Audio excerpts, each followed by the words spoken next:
we can start. So hello everybody, because at the beginning will be also the introductions. My name is Bogdan Grigore. I'm going to be the host for for today, and I'm going to tell you a couple of things about me and about IAF Romania. Then I'm going to let my guests present themselves, and then we are going to have a discussion for 20 or 30 minutes. And after that, we are also eager and curious to see if you have questions for our guest. So if you have questions, you can, when you have the questions, you can already write them in the chat, but you can also say it with your voice in the second part of the event. Hi, Celeste. So I'm Bogdan. I am the chair lead of IAF Romania. If you didn't heard of IAF Romania, it's the local chapter of International Association of Facilitator from Romania. We are around 28, 29 facilitators inside, and we are doing events that are trying to promote facilitation in Romania, but not only in Romania. And as you can see in the participants, we have people from all over the world. Also to develop the skills of facilitations, and also to try and to test some new methods and activities.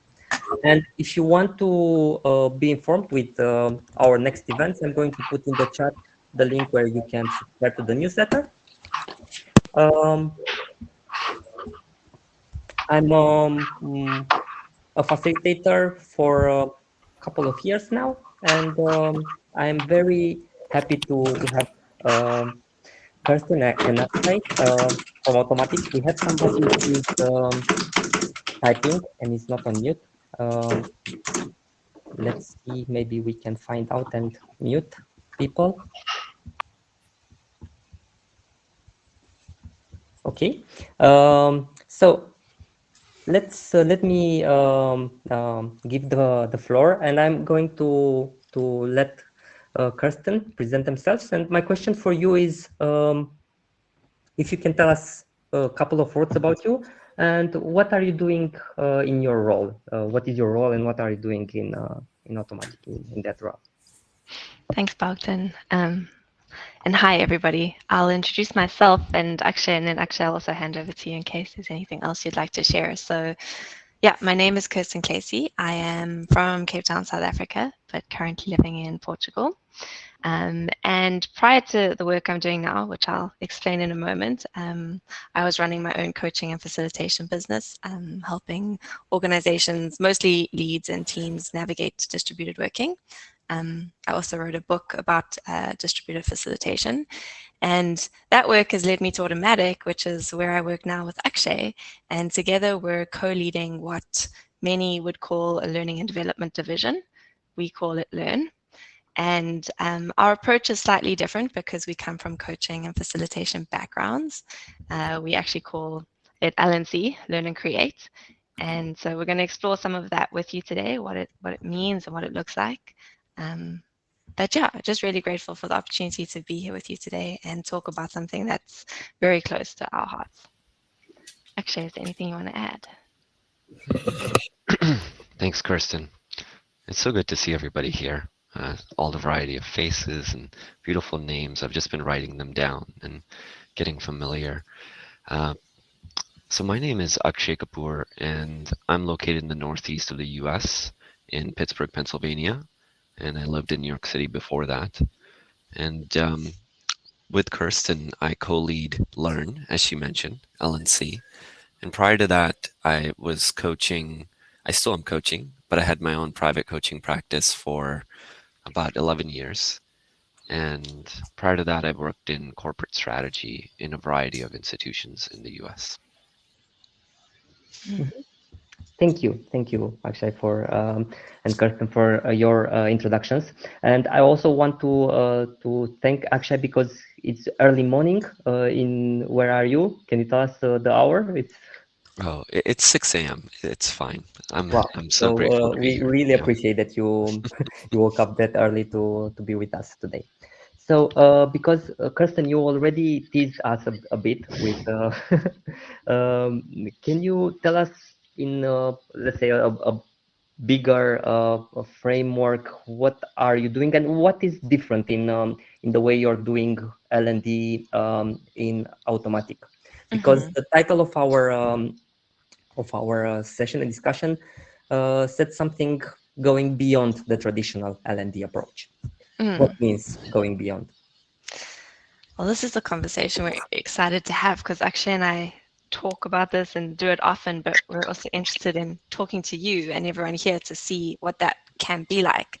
But to share our approach so far, I'm also getting a little background noise. I don't know if that's just me. I'm going to look and I'm going to mute the people that. Okay. So when we started creating Learn about maybe 3.5 years ago, we started looking at, well, what is the industry doing?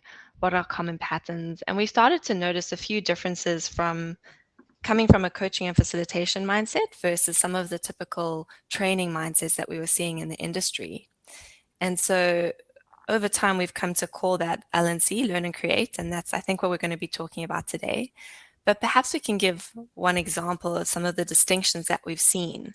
So something we came to notice by being immersed in L&D spaces is that L&D spaces tend to focus on individual learning, meaning that a person comes to a training and then goes back to their team, whether it's communication training, leadership training, feedback training, etc. And I don't know if this is relatable to anyone on the call, but at least it's definitely relatable for me, where I've gone to training, I've discovered amazing new language, tools, ways of thinking, and then I take it back into my group, and there's almost kind of this like group inertia where those insights get dampened because everyone else hasn't gone through that experience. We haven't developed a shared language. And so the potential for that learning kind of hits a sound buffer almost. And so that's what we came to notice, is that often L&D, or traditional L&D, if we're to use language like that, focuses on the individual's learning. And being facilitators and coaches, we realized, well, there's huge potential, I think, for groups to learn. And that's not just a bunch of individuals learning, but there's something about the collective. The collective can also learn. And when groups come through something together to learn together, that amplifies the potential impact because they're developing a shared language, they're creating new agreements, they're putting in place things already in the sessions. It's not that they have to go and action it afterwards, it's the changes happening in that unit of learning. And that scales. It's also possible for divisions and for organizations to learn. And so one of the things we think about in our L&C strategy is, how are we supporting individual learning? How are we supporting interpersonal learning? And how are we supporting environmental learning? And often that is the skill of facilitation, to be able to hold those spaces where collectives can come together to learn. Thank you, Kirsten. Would you wanted to add something, Akshay? Yeah, I think one of the key parts here is that even the individual we consider to be whole, meaning they are not somebody to be fixed or somebody that is missing something that we're adding to. Rather, they are arriving whole. And what does that wholeness mean? And that wholeness means that they're interacting. A single person, let's take an example of an engineer, is interacting regularly with the code. That's their responsibility and role and mastery. But they're also interacting with everybody else who's in that code, their team, and maybe community members who are in that code, maybe customers who benefit from that code, maybe leaders who want to shape that code. Facilitation with our clients, right? It's a process, I would say. And I think it's good when people first experience it, and then we have the opportunity then to uncover it, and really we are paving the way to speak about what facilitation is, if I may use this expression. So I really enjoy that. And also a highlight about the conversation that you were having about feedback and conversations. And I think it's a transition that people see feedback as a control and a power way to make a stance in many cultures, others not so much. But when we really can transition that into a way to have a conversation, an open conversation about what's happening and the impact that it has on people and the organization, then it becomes more fluid. And if we could avoid using the word feedback, because it's quite promiscuous, right? And it's been used to so many different things that if we could, sorry my French now, if we could kill it, it would be great. So that's my comment, and thank you for this conversation. Really enjoyed it. Thank you, Celeste. Miriam, you wanted to ask something? And then we have a question from Alexandru on the chat. Yes, I will have like a question and a challenge for you. My question is, once you open the, let's say, this facilitation door, and you invite people to act, everyone in an organization, like boundary spanners, so just destroying the limits between the departments just to facilitate the conversation. In some cultures, in some organizations, things can go somehow beyond the goal or the purpose of the organization. And my question is, how do you, let's say, manage that the entire conversation remains subsidiary to the main objective and the main scope of the work and of the organization?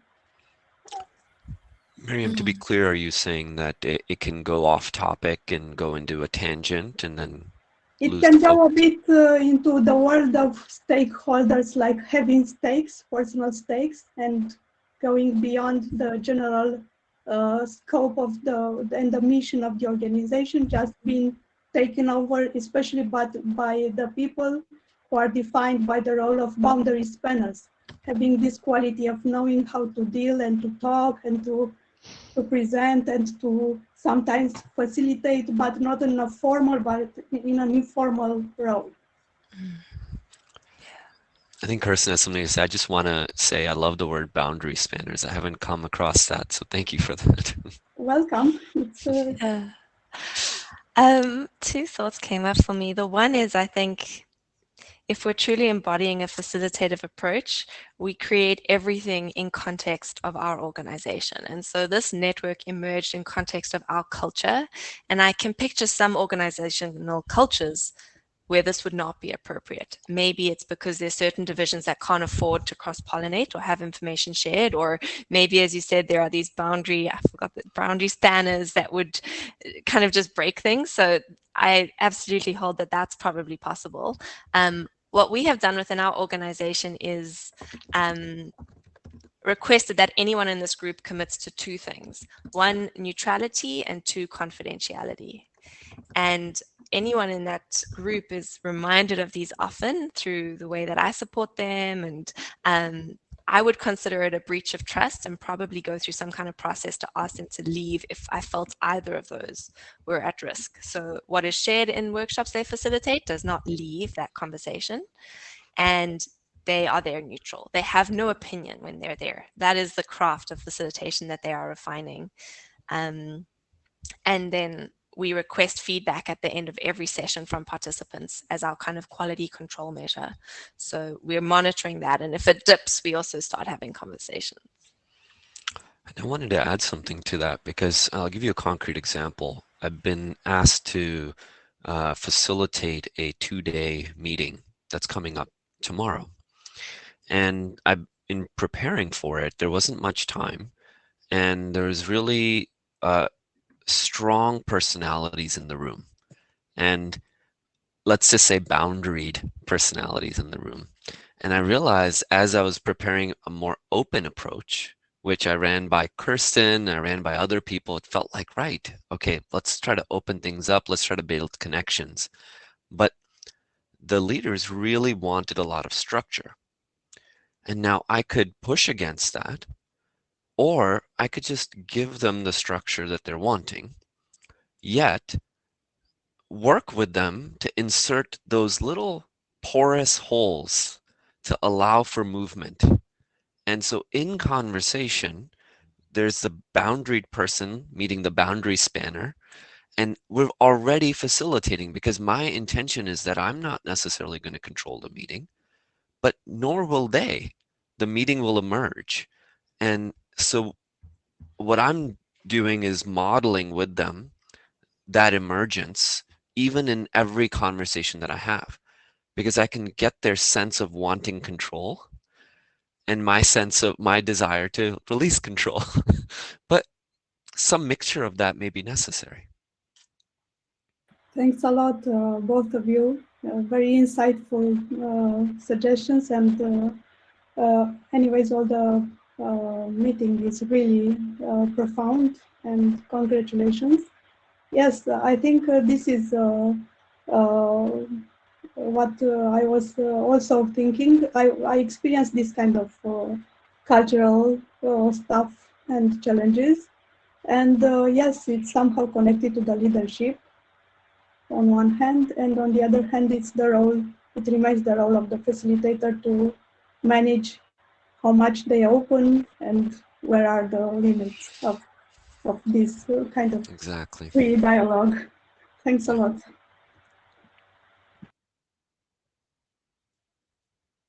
Thank you for the question, Miriam.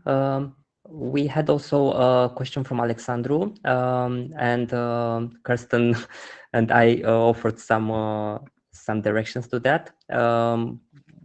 If you wanted to add more on that, Akshay or Kirsten, you can do. Other things, I think that it can be done with its own conflict, on maybe things connected with teams, working better in teams, and a lot of things connected, in teams. Do we have? There's something that I noticed, Bogdan, which was earlier on. I think Amin asked, could someone please summarize example of the conversation on productivity? And I can kind of explain it in a simpler way, that we did recorded conversations with leaders of the various teams, and these were some of the senior executives, to ask them direct questions around their definition of productivity, what they would like to see in the organization, what productivity meant for them, and would mean for the people who report to them. And so they knew this recorded conversation would be transcribed and sent out to the whole organization. So it's not like they were just having a one-off conversation with us, they were having a conversation with the entire organization. And then we would receive commentary back from people in the organization to say, oh, that's interesting, I thought differently, or oh, that's insightful, now I know. And then we'd have the next conversation, the next one, and at the end of the year we actually we use ChatGPT to summarize those conversations so that we could create one document that defined productivity for the organization, time stamped for 2023, because that could be totally different for 2024. I hope that helps. If you have other questions, let us know. I have a question connected with that, and I was thinking, because you said about ChatGPT, how do you see the future of I don't know, coaching or facilitation of L&D connected with this AI? In a couple of years, would we still be relevant, or we will be taken by a virtual facilitator or virtual coach?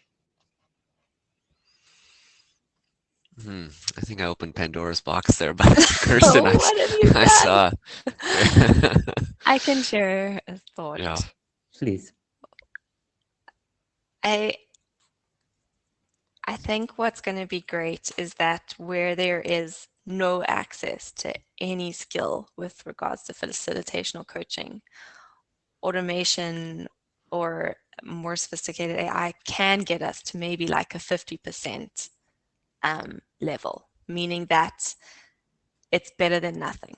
We're seeing lots of innovation in the therapy realm, in coaching, where speaking to some kind of AI, it can mimic good enough to get people, if their baseline was 0, they had 0 access, it gets them to maybe like 50% access. And now this is totally my own opinions, but I think the magic chemistry of human interaction is something that we may crave more over time. And an example of this is I'm part of this, like, I don't even know what it is. It's like, it started as a book club that then became a thinking club that now is just a dialogue space with a bunch of people across the world. And we've played with AI and like talking to it or having conversations. And we keep coming back to human conversations because there's something special when it's us on a call together talking, even if we're not sure where the conversation will go. There's some special chemistry that we all personally crave about that human interaction that we don't get when we move to more technical solutions. So speaking for myself personally, I think I'll always look for the personal chemistry, and there may be something special there, but I do think where there's 0 access, it's helpful at least to get 50% better than nothing. Thank you, Kirsten. Akshay? Yeah, it's a tough question. I think it's hard.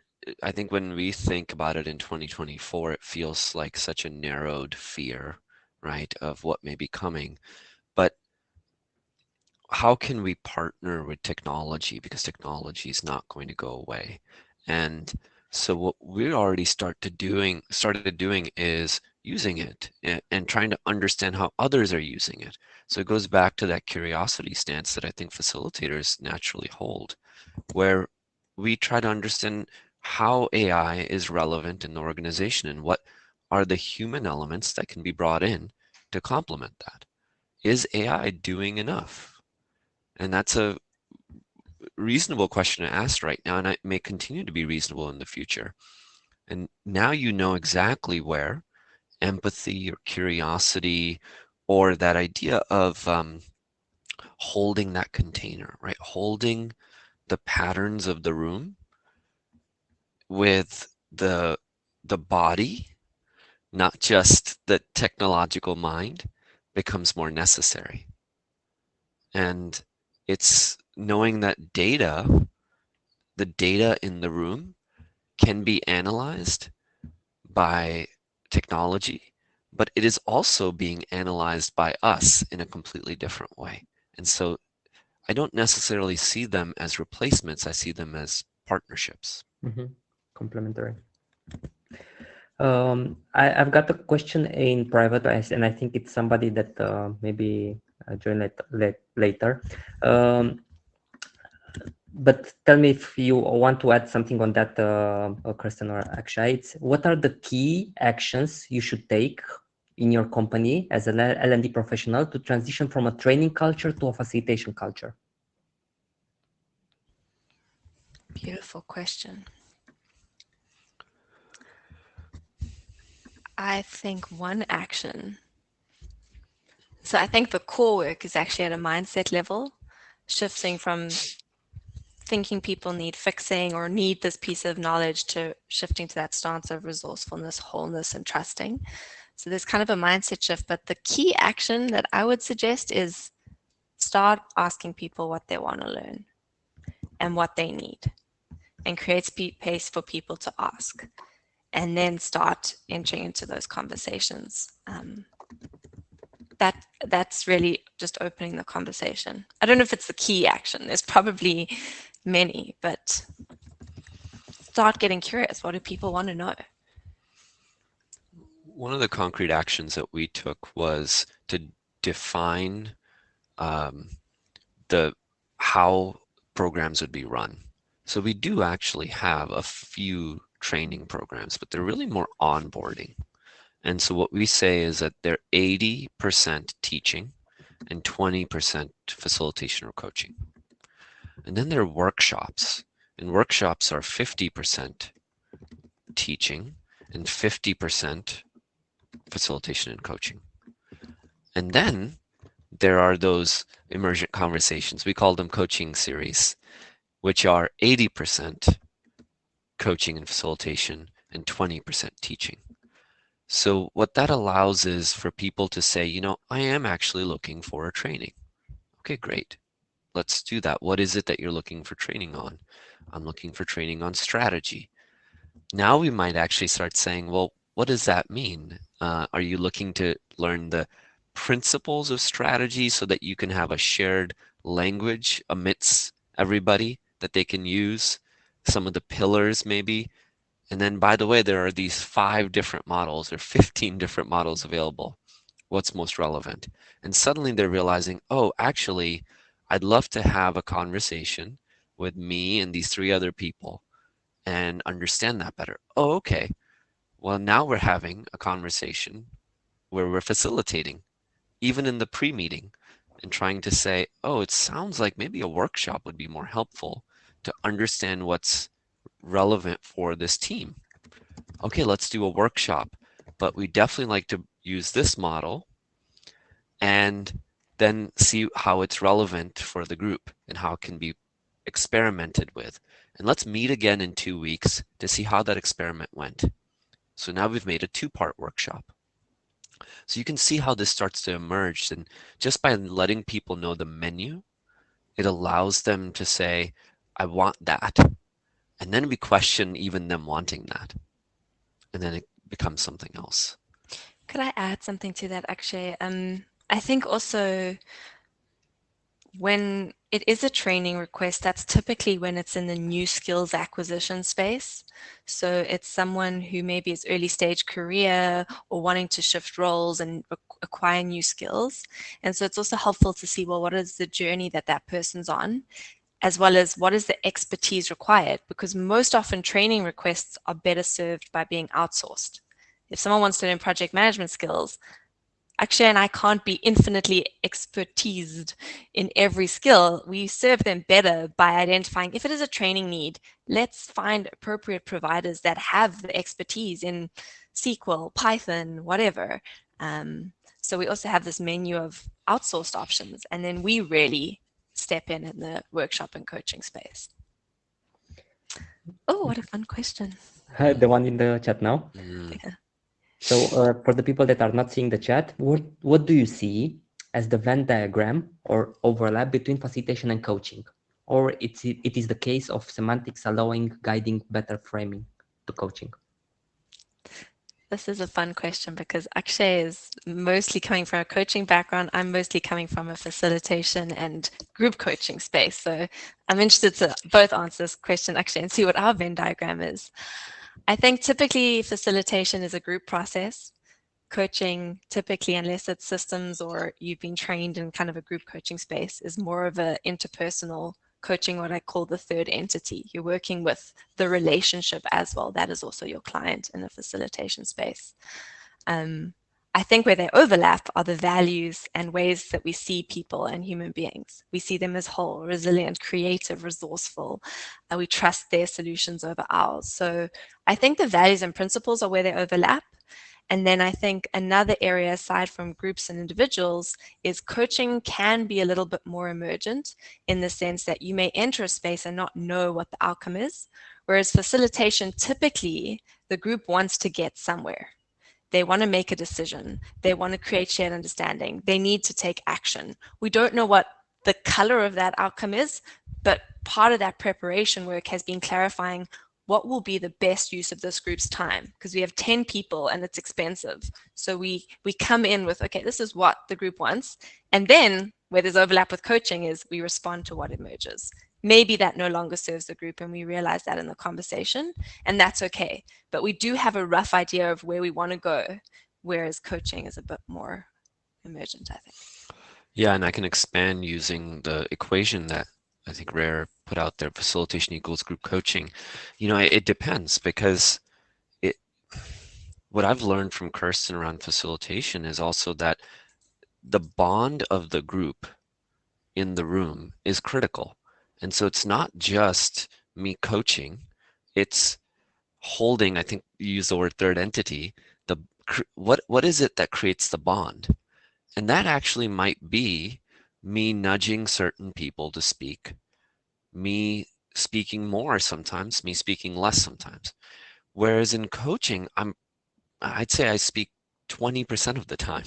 I'm mainly asking questions I'm mainly seeking what's coming from that person and their expertise and their knowledge, what they may be unaware of.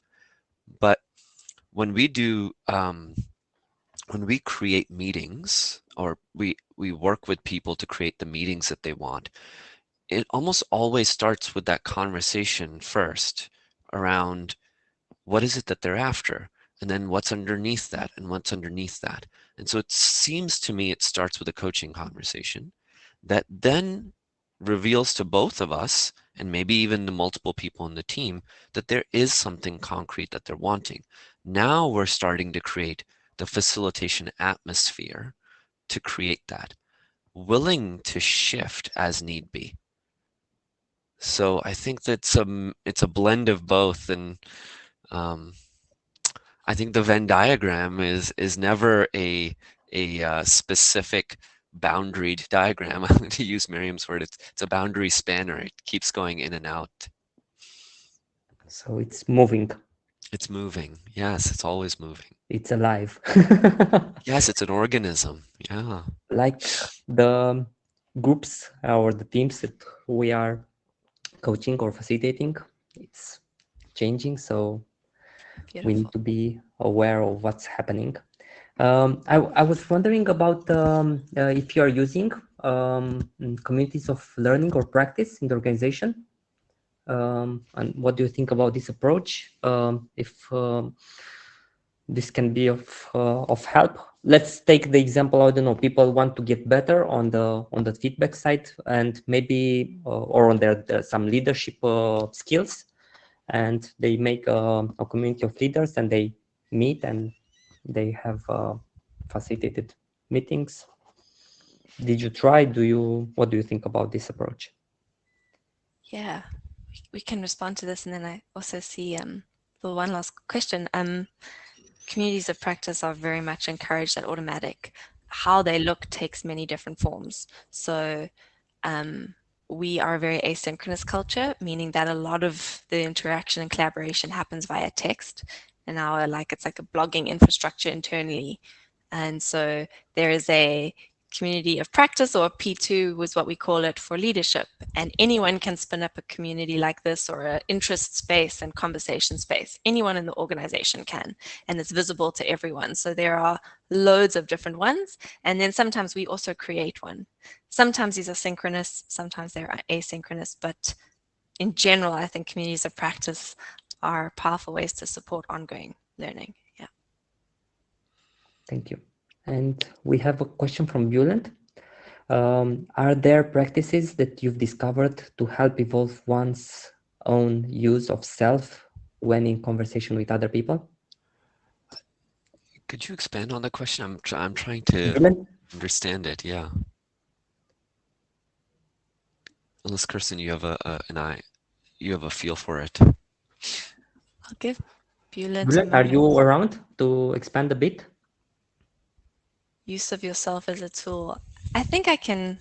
When I saw that question, I smiled, because I think it's actually something that's close to yours and my hearts, which is we cannot make spaces possible for other people which we haven't made possible for ourselves.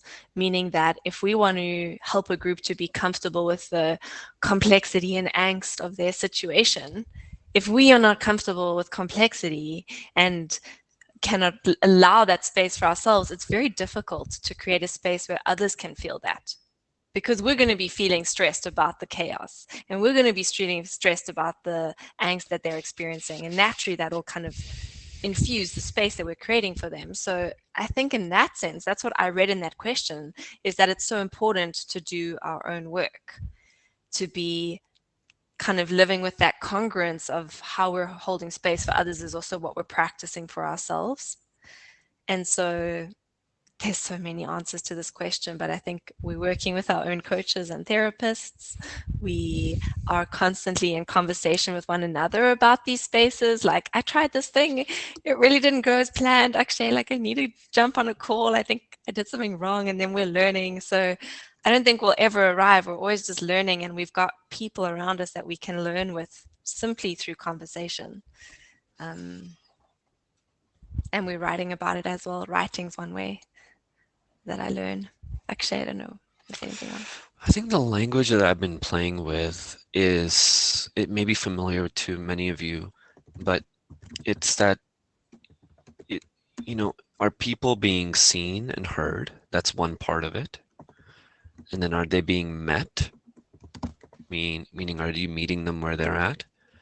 And then are they being held? And there may be different layers of that. But now I translate that to myself. Am I being seen, heard, met, and held? By me? By those around me? Are there spaces in which that doesn't exist for me? Because if I'm not, as Kirsten said, I may not be able to offer that to others. And maybe I will, but maybe it'll be a little bit off. Maybe it'll be a little bit faked. Maybe it won't be as authentic. And so those spaces, almost daily, if I can find ways for myself to be seen, heard, met, and held, and that could just be a hug from my 4-year-old, right?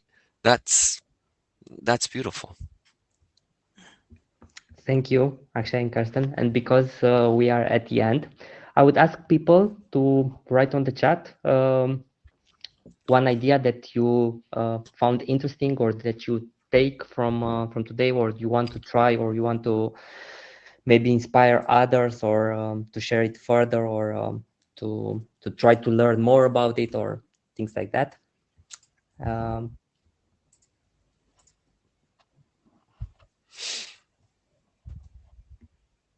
And we see here: seen, felt, heard, held.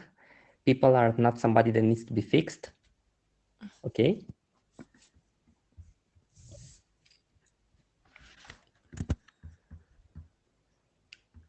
Feedback, giving, taking versus conversation. Porous holes that allow for movement.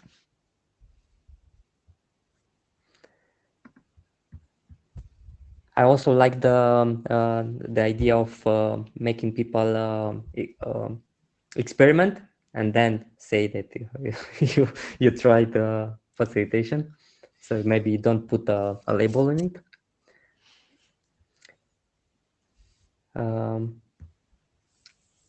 Wow, a lot of ideas.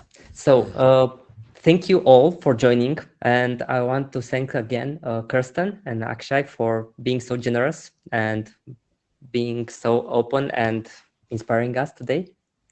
Thank you. Such a pleasure. Thank you. For having us. So wonderful.